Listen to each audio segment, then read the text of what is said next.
Dr. Andy Thomson. Thank you, David. Thank you. How many of you here, at some point in your life, were religious believers?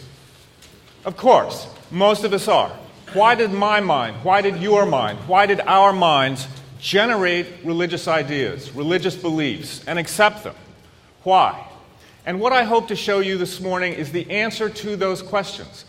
We're getting tantalizingly close to a comprehensive cognitive neuroscience of religious belief, robust theories, empirical evidence. And my plan this morning is to lay out for you some of the basics for this, and then to give you some of the empirical evidence, and to end on a historical note that I think both illuminates the past and the present and may tell us something about the future. The way to think about my talk is that I hope to give you, in a sense, like a Swiss Army knife. A Swiss Army knife of tools that you can take back to your community in the debates that you have with believers. Before I do that, however, I need to thank a number of people. Dave for the kind introduction, Ed Buckner and American Atheists for the invitation to be here today, to Arlene Marie for some help with logistics, for Tim Dix with all his help with the AV that you'll see today. I also want to thank this man behind the camera here, Josh Timonen, built absolutely and maintains one of the best educational websites in the world, richarddawkins.net.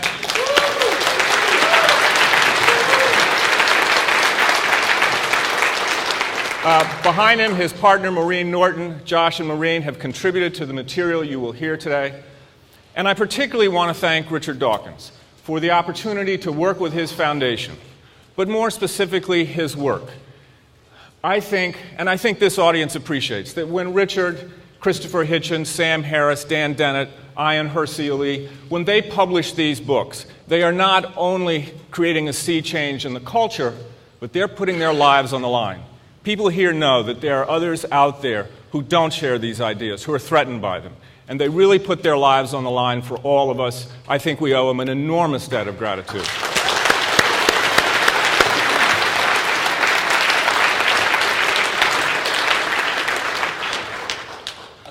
Where do we start? We start with Darwin.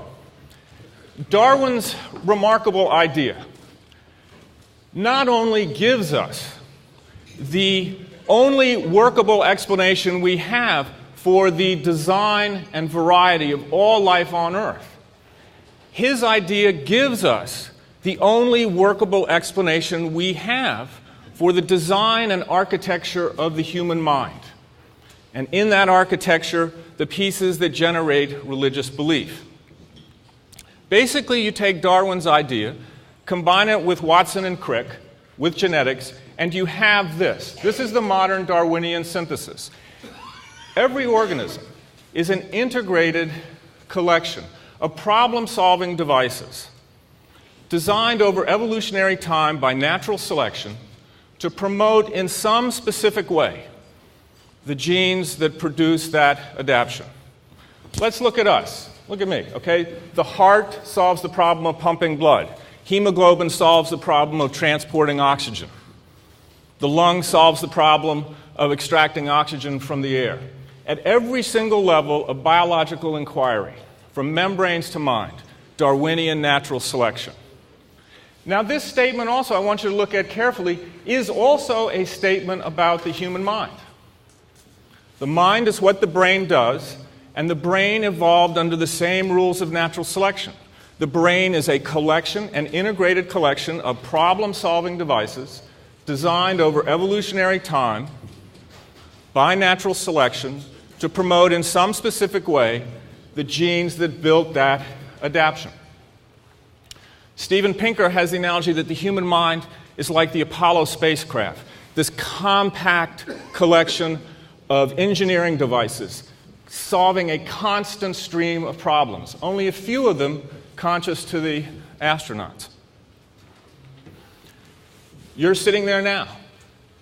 I'm on your retina, upside down in 2 dimensions. Specific adaptations are turning that into a 3-dimensional image. You don't know it, and I'll show you. You're watching my face, my eyes. You have very complex social cognitive adaptations, some of which I'll show you contribute to religious belief. Now, the other fundamental is this, that we are, and we now know, risen apes, not fallen angels. We arose in Africa, put aside our ethnic, religious, racial differences. Underneath our skins, we are all Africans. We are all, every one of the 6 billion people on this planet. We are all sons and daughters of a small band of hunter-gatherers that arose in Africa about 70,000 years ago and conquered the world. We're the last surviving hominid. You may not know it. This is your family history. Over here, down here, the common ancestor with chimps and bonobos. And then this is the hominid line. Australopithecines, Lucy, Panthropus, and then here we are, Homo, our genus Homo. Homo habilis, Homo erectus, Homo heidelbergensis, Homo neanderthalis, and then we're the last surviving hominid.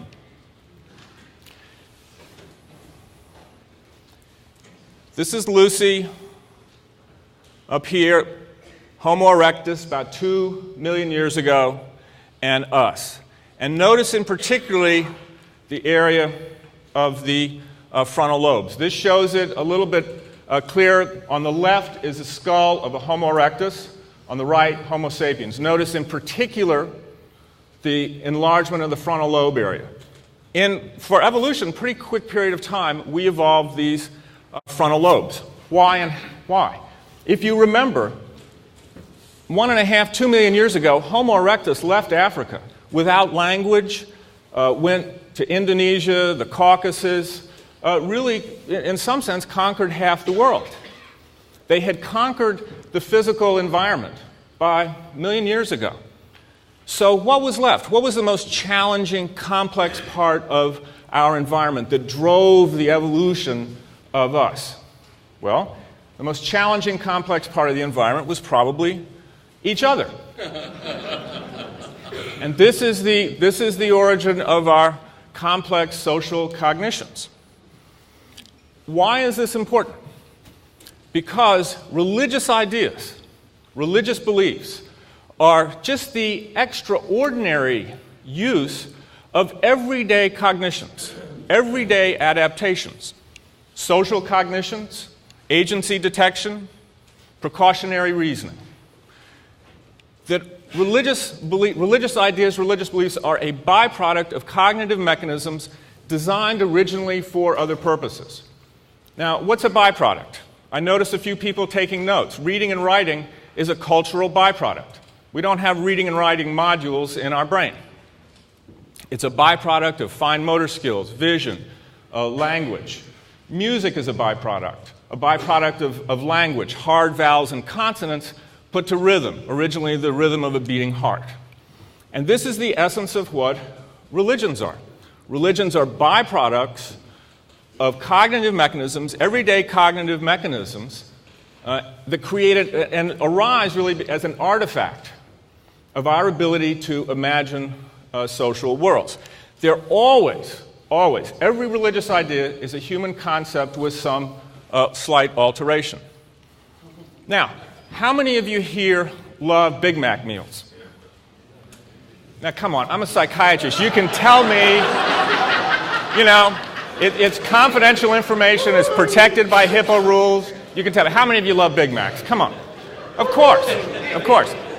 How many of you have cravings for broccoli? Cravings for broccoli. I mean, you can see there's variation in a species, but there's very few. All right, why? The reason for this is that if you understand the psychology of the Big Mac meal, you understand the psychology of religion. I'm serious. I mean, let me show you this, okay? We evolved adaptations for things that were crucial and rare. Sugars of ripe fruit, fat of lean game meat, of salt. Those were crucial adaptations in our past. And the modern world creates a novel form of it that comes from those adaptations, but hijacks them with supernormal stimuli. Okay? Not ripe fruit, but a Coca-Cola. Not lean game meat, but a fat hamburger. French fries soaked in meat juice. And it creates these supernormal stimuli, but they're based on ancient adaptations. Let me just take you now on a little bit of a tour of some of these cognitive mechanisms. The first is decoupled cognition. Now, this is a fancy word for we can decouple our cognition in time. Since I have been talking, I will guarantee you that everybody in this room has thought of, while you're listening to me and paying close attention, you have thought of a conversation you have had with somebody in the past, or you are thinking about a conversation you're going to have with somebody later on today. As I'm talking right now, every one of us in this room can imagine and conduct in our heads a conversation with President Obama. Okay? It is, as you can see, it's extraordinary, and it's crucial for memory, for planning. Absolutely one of the essences of our humanity. It allows us these complex interactions with unseen others, complex social interactions with unseen others. You can see that it's just one little step to, communicating with a dead ancestor. I don't know about you, but I'm getting to the age where a lot of those near and dear to me have died, and I catch myself still talking to them. It's one step further to communicating to a god or gods. Hyperactive agency detection. All of us will mistake a shadow for a burglar. We will never mistake a burglar for a shadow. We have these hyperactive agency detection mechanisms. If we were to hear a loud bang right now, we would all startle, and we would assume it was not an accident, it was agency, and probably human agency. Now, you may reasonably ask, well, okay, how does decoupled cognition, interacting with another, how does hyperactive agency, how does that lead to supernatural figures, though? I mean, to supernatural burglars. Okay, how do you get the next level up from human to supernatural? This. Your minds fill in, there are no lines there, but your minds see that square and fill in the lines. It's called intuitive reasoning. And it underlines the essence of religious ideas, which are minimally counterintuitive worlds, MCIs. Now, what is this? It's an optimal compromise between the interesting and the expected. And it gives us attention-arresting and memorable things. Let me illustrate. If I tell you that big tree out in front of the conference center will do your taxes, wash your laundry, reprogram your computer, you're simply not going to believe me. But if I tell you that tree, on the night of a full moon, will hear your wishes and grant them, you might be vulnerable to believing that. Not this audience, but many people. But you might be vulnerable to it because there's just one slight twist, but everything you know about trees is intuitively in there, and you fill in the blanks. Now, think of the Judeo-Christian God. Okay? He's everywhere. There's a little twist of physics, but it's just a guy. And you fill in the blanks. You don't even think about it, but you fill in the blanks. There's no violation of basic human assumptions. He's a guy. He can understand my southern accented English. All the assumptions about humanness are filled in. There's just one little twist. And all religious ideas have these supernatural templates. They have a counterintuitive physical property, like, God is everywhere. May have a counterintuitive piece of biology, the virgin birth, but Mary is otherwise just a girl. Counterintuitive psychology, God knows what I'm thinking, but if he knows what I'm thinking, why do I still have to pray to him? Why do I still have to talk to him? Because again, those basic assumptions about humanness are all still intact. That's why we believe it, that's why we'll start to accept it, and that's why it sticks in our heads. There's always the attribution of mental states, human mental states.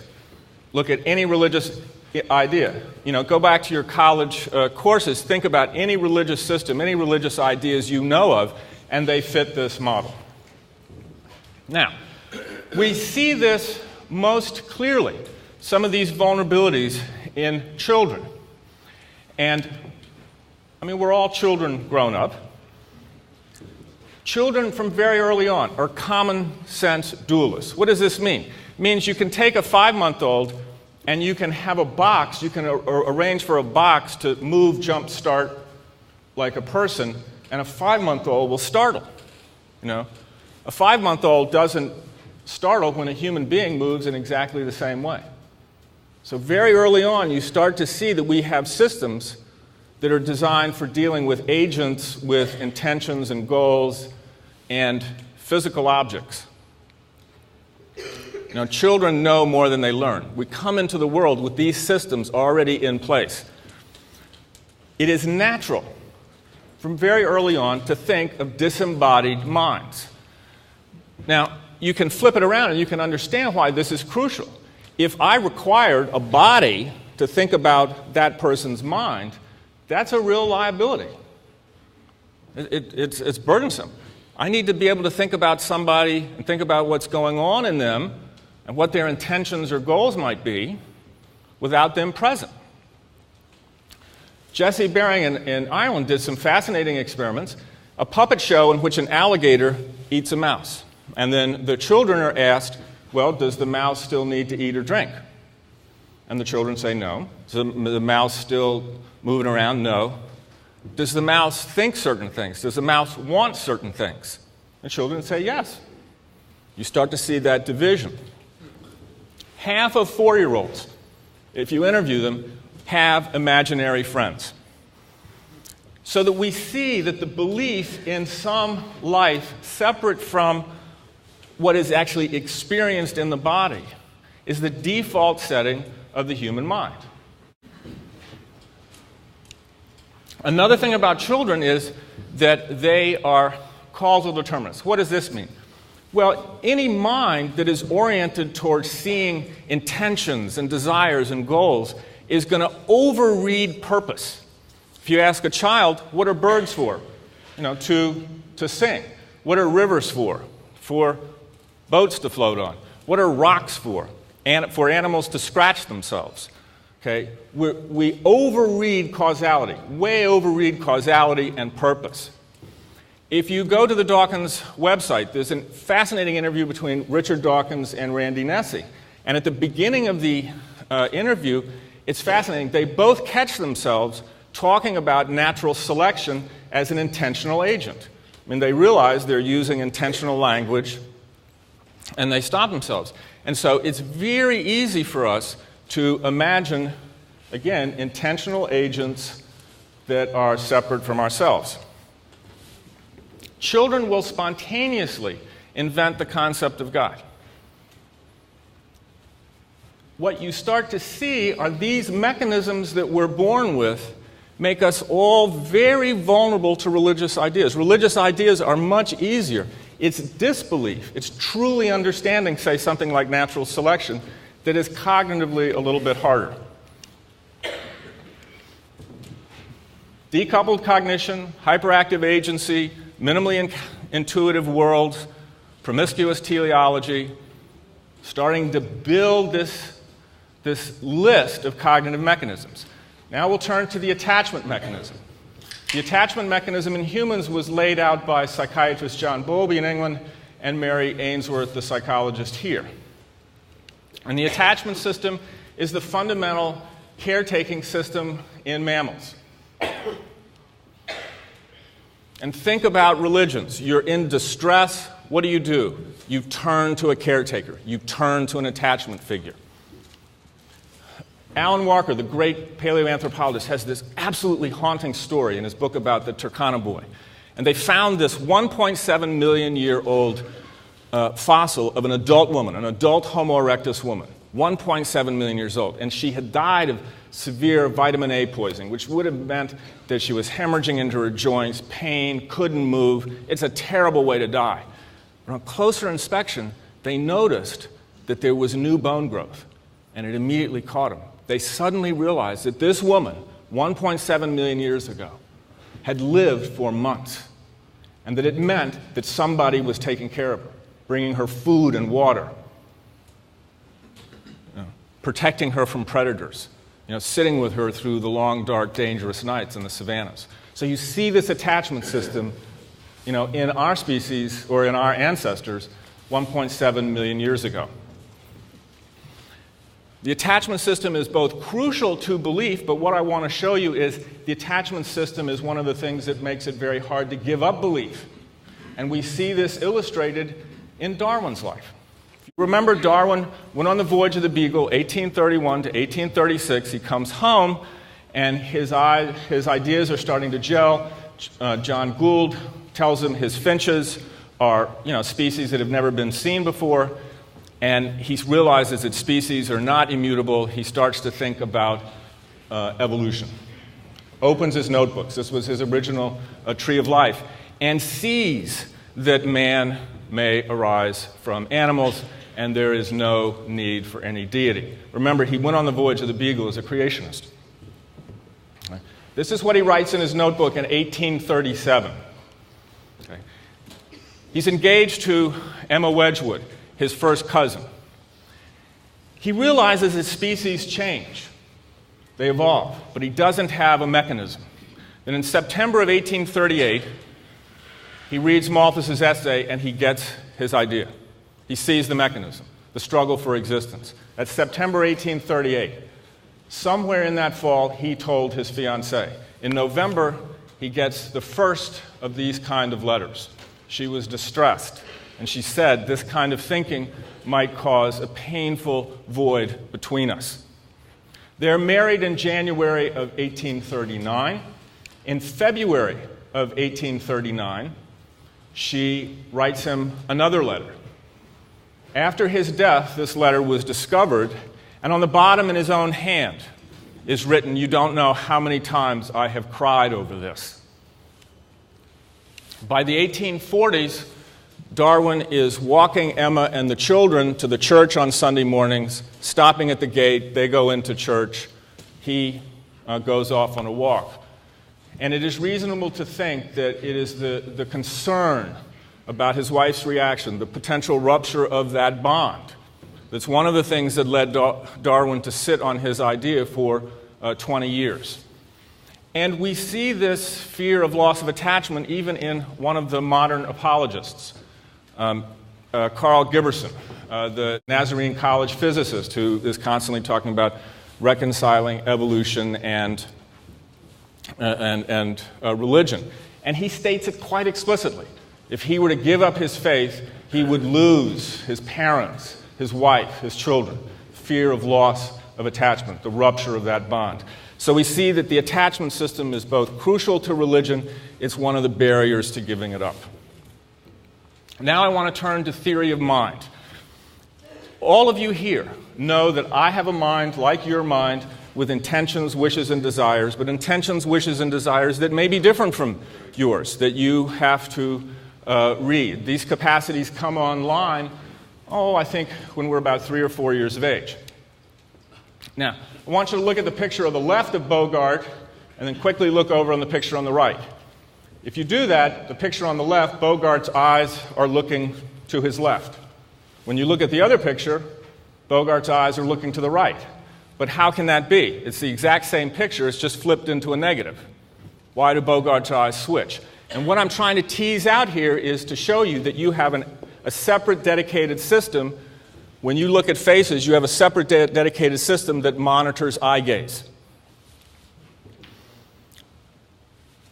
Take a look at this for a moment and make a guess. Use your gut. Make a guess as to what this individual is feeling. Okay. What? Anybody want to guess? Uneasy. That's right, uneasy. Okay. What about this one?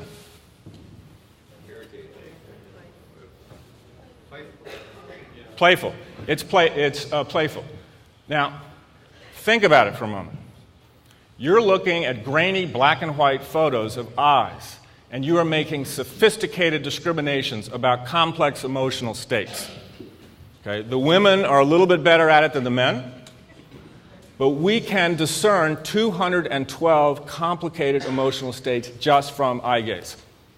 If you're interested in this is Sacha Baron Cohen's smarter brother, Simon Baron Cohen, at Cambridge. This is much better than Borat. But look at it, and it's fascinating stuff. And that, again, this is part of theory of mind.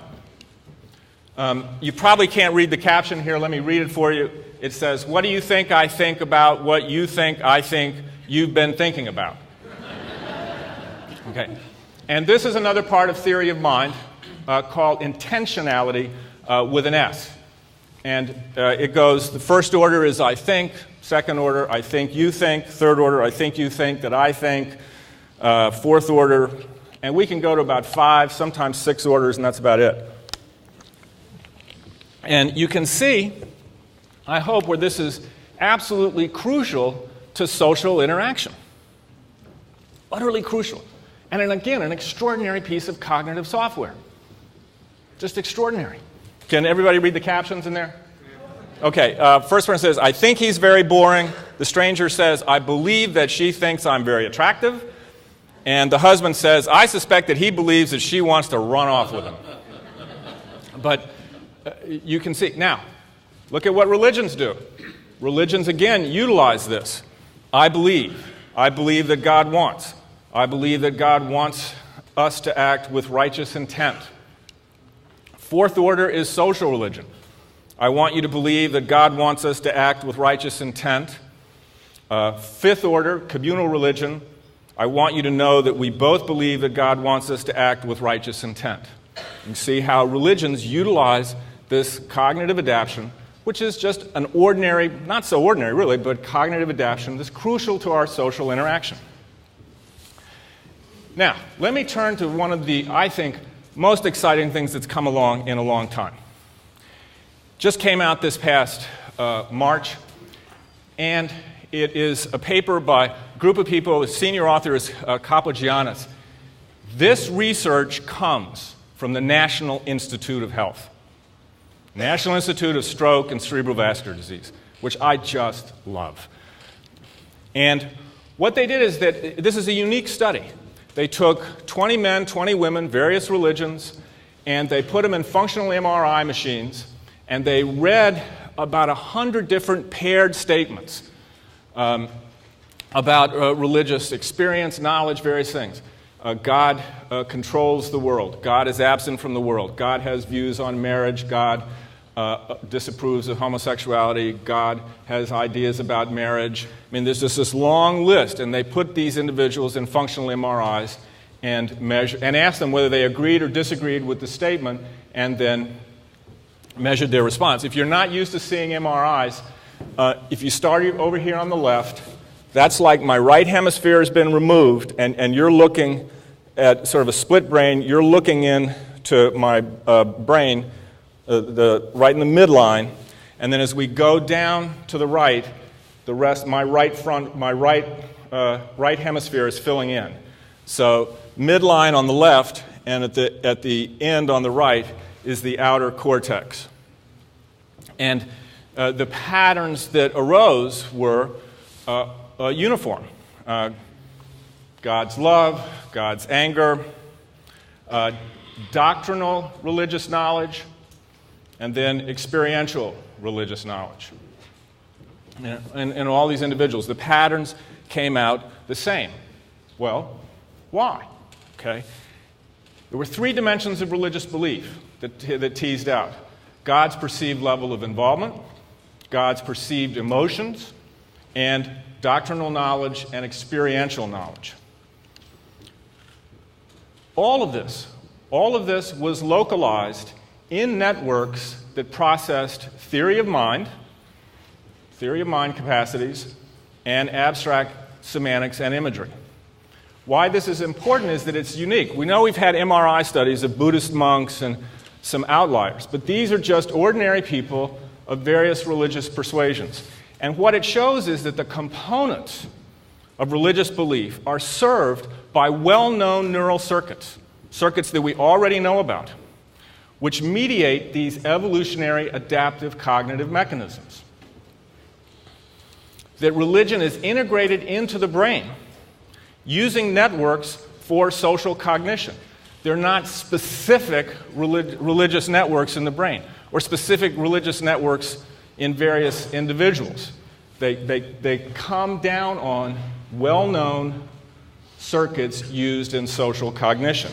And this is, I think, powerful evidence supporting the idea that religions arise from these ordinary evolved cognitive mechanisms used in social interaction. And you've got to just love that this comes from the National Institute of Health. Now, problem of dead bodies. What do we do with dead bodies? Okay. Is he dead or is he sleeping? Okay. And what happens when we are confronted with a dead body is that, particularly if someone we love, we've got a problem because there's a conflict. There's a conflict between those theory of mind capacities that we have, because those theory of mind capacities keep on going, and the part of us, the natural kinds modules that tell us this body is quite dead. So the mind is alive, the body's dead, we have a conflict. This is why when you lose somebody that you love, you just keep on talking to them. This is it's very hard because of our theory of mind modules. It's very hard for us to conceive of our own deaths. This is why we plan our funerals. There's part of us that thinks we're still going to be there. Okay. And I had a patient a couple weeks ago. His best friend committed suicide. For weeks after, he's still text messaging his best friend. Okay. And you can see that this conflict of theory of mind and natural kind modules, the problem of dead bodies, really dovetails with decoupled cognition, these other things I've shown you, and creates the release and the idea of souls and the continued life afterwards, which again is not, as I hope I've shown you, is not that much of a stretch based on our evolved cognitive architecture. Just do a gut check. What do you feel when you see this man? I feel kindly older brother. And this is a concept that was discovered by Freud, the concept of transference, that we base current relationships on past relationships. Okay?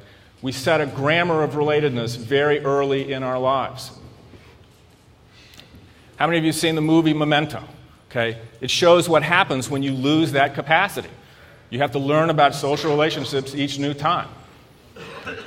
You can see how religions hijack these capacities for transference, and particularly parental transferences. So you start, I hope, to see how we hijack parental transferences, and it also cues into the attachment system. Some other cognitive mechanisms. Childhood credulity. As Richard has said, natural selection designed child brains to soak up the culture around them. And a child can't tell the difference between good advice, don't swim in the river with alligators, and bad advice, sacrifice a pig for the new harvest.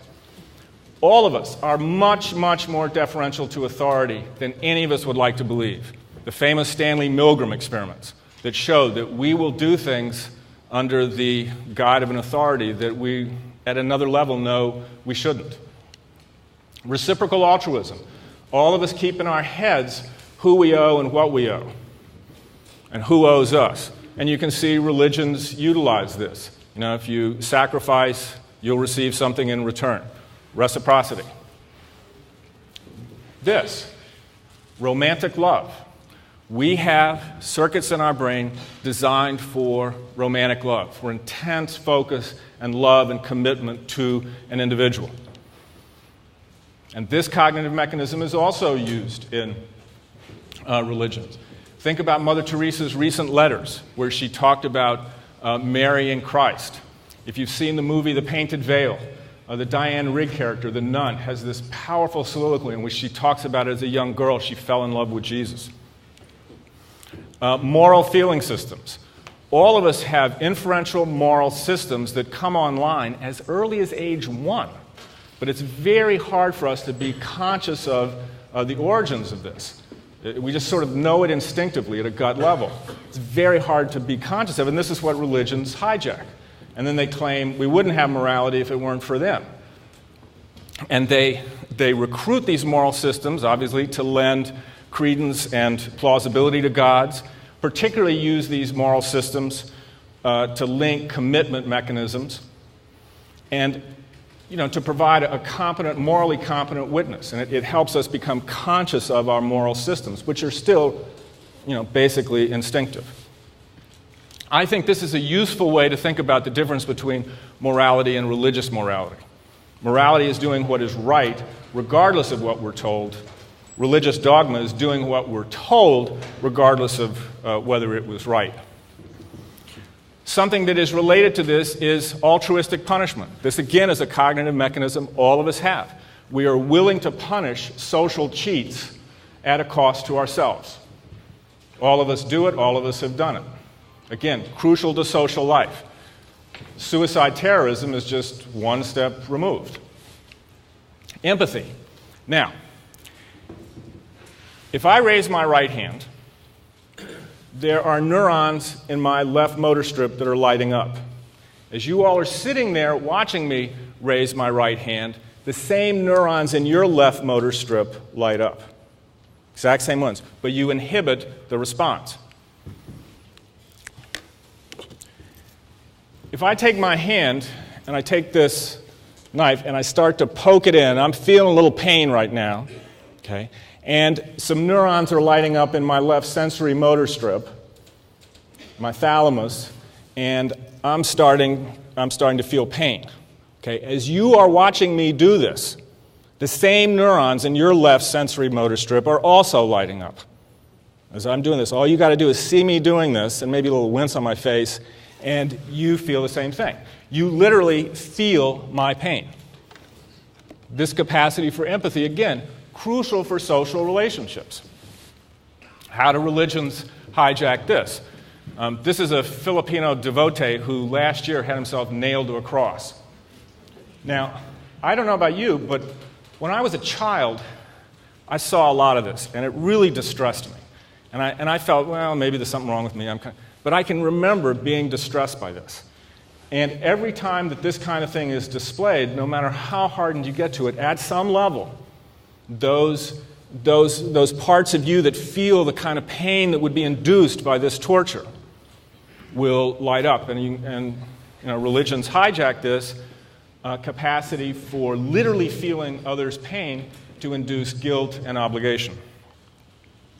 Another thing that we use are hard-to-fake, honest signals of commitment. How do you know I'm really committed? Why would you believe what I say? I need to give you a hard-to-fake, honest signal of commitment. Again, crucial to social relationships. You can see how religions utilize this, all religions. Suicide terrorism is another hard-to-fake, honest signal of commitment. It's connected with religious rituals, and religious rituals tap into another mechanism, our threat response system. They're compelling, rigidly scripted, usually have to do with cleansing and order. And they enable rituals. Again, I hope you start to see how all of these mechanisms sort of come together. We experience them like consciousness as a seamless whole, but they're really very specific parts. And religious rituals enable us to both demonstrate and have scrutinized our hard-to-fake honest signals. They communicate intentions. It's another way of communicating goals and intentions. Inculcate doctrines, forge alliances, create hope, solace, entertain. They are divorced from the original goal of protection. They delimit sacred spaces. And they exploit another thing that we're biased towards, which is the Gestalt law of the whole. Basically, what this means is when you see a flying V formation of birds, you don't see the individuals, you just see the formation, the V. Okay? The Gestalt law of the whole. Religions exploit this, creating these attention-arresting, memorable, and often intimidating spectacles, designed, again, to engage us and make us tremble. Other mechanisms. that are involved. Motivated reasoning. We doubt what we don't like. Confirmation bias. We notice data that fits our beliefs. Mere familiarity. And kin psychology. And this is huge in religion. And all of us have mechanisms to identify and favor kin. And, religions hijack this. Just look at the Catholic Church. The priests are brothers, the nuns are sisters, the Pope is the Holy Father. So I hope I have shown you, and this is just a modest list. This is not the complete list of the things that we have teased out, the cognitive mechanisms designed for other purposes that come together to create religious beliefs, religious ideas, and make us vulnerable to believing them and passing them on. So I'd like to end now on a little historical note that I think is interesting and may show the light to the future. In 1918, 80 years after Darwin had figured out his idea of natural selection, William Jennings Bryan began what Dudley Malone called his duel to the death with evolution. And it culminated in the John Scopes trial in Dayton, Tennessee in the summer of 1925. Only evolution survived, Bryan did not. Clarence Darrow put on one of the most spectacular cross-exams of a hostile witness ever and utterly devastated Bryan. Took him apart on this witness stand. William Jennings Bryan died 5 days after the trial. Things remained quiet for about 40 years. And then in the 1960s, we begin a sequence of court cases, starting, the ones in yellow are the Supreme Court cases. And starting with the Epperson case, which banned any bans on teaching evolution. And then there was the pushback from the religious, the attempts to get creation taught, creation science. There have been 17 cases in major cases, and the most recent being the Dover case. And in each case, science and evolution has won.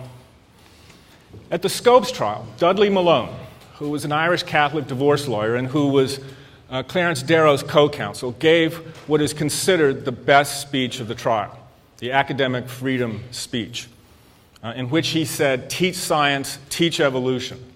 But he said there was no conflict between religion and science. And if you remember the Dover case, Kenneth Miller, the Brown biologist, was one of the chief plaintiff's experts, and he said intelligent design was not science. But there was no conflict between religion and science. And that made it into Judge Jones's decision. I think this audience knows that there is indeed a conflict between science and religion.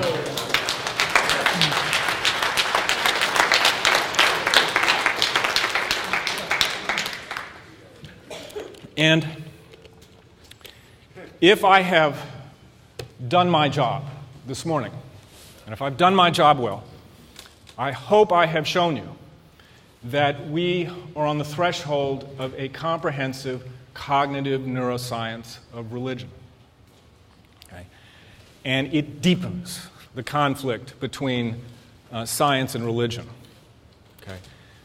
Not just the science of evolutionary biology, which Darwin started, but the science of the mind, the evolutionary cognitive neuroscience, which Darwin also started.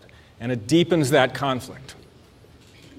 And it is not long before any psychology textbook, for a psychology textbook to be current and up to date, it will have to include this cognitive neuroscience of religion. And it's not going to be long before a John Scopes or a Jane Scopes moves to teach cognitive neuroscience of religion in a high school class in a public school. And you and I know that there will then be litigation. The litigation will be brought by the religious right. And I think, I hope, given what I've shown you this morning, that your feeling about that litigation is the same as mine, which is, bring it on. Thank you very much. Thank you. Thank you.